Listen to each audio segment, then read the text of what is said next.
Pourquoi est-ce que vous dites ça? Emmanuel Macron ne veut pas la guerre. Au contraire, il cherche à instaurer la paix en Ukraine. Vous pensez?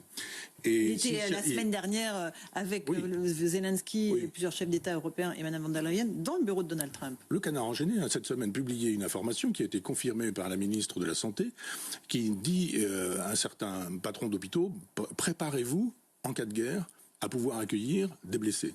Qu'est-ce que ça veut dire ça? On peut effectivement préparer un plan contre ce qui se passe dans les banlieues, contre les narcotrafiquants, contre les feux de forêt. Enfin, il y a plein de choses qu'on peut faire, ou éventuellement contre la consommation de drogue dans les collèges. On peut évidemment penser à ces choses-là. Mais que signifie, quand on est chef de l'État, donner des ordres, parce que c'est le chef de l'État qui donne ce genre d'ordre, donner des ordres à des hôpitaux en disant « tenez-vous prêts ». Pour une guerre. Alors il nous dit mais c'est Poutine qui la veut, mais Poutine ne veut pas d'une guerre avec la France. Il a bien compris que la France elle n'était pas dans sa logique, c'était pas son propos. Mais c'est Macron qui lui a envie d'une guerre. Vous savez les petits chiens qui vont agresser. C'est vraiment qu'il a envie d'une guerre? Mais écoutez, quand on veut vraiment, moi, je ne crois pas. Oui, je ne l'espère pas.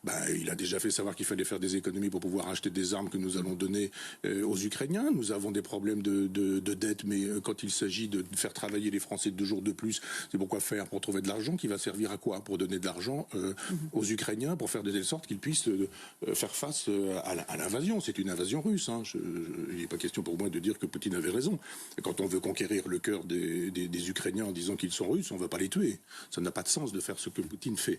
Enfin, ça mis à part, est-ce que c'est notre guerre? Est-ce que nous avons intérêt à cette guerre? Souvenez-vous quand même qu'il a été élu une seconde fois président de la République avec la guerre d'Ukraine.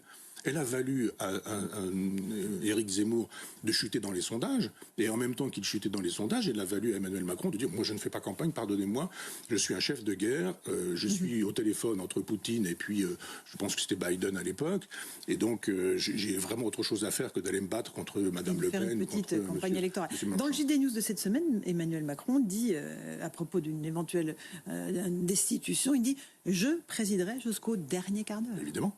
Et je pense qu'à ce dernier quart d'heure, il a envie d'ajouter beaucoup de quarts d'heure.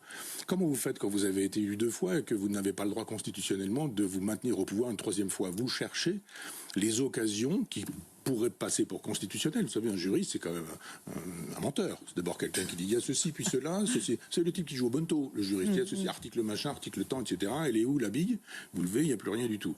Mais donc il va faire jouer des gens qui vont finir par expliquer que ça s'explique dans certaines circonstances. Et quelle meilleure circonstance qu'une bonne guerre? Donc, vous êtes chef de guerre. Je ne le souhaite pas. Voilà. Comment? Je ne peux pas imaginer que ça soit dans la tête de nos dirigeants. Parce que vous êtes une gentille femme et que vous ne pouvez pas faire. Non, mais que les gens qui font de la politique ne sont pas des gens gentils. Ce sont des gens qui, sauf Général de Gaulle, parce que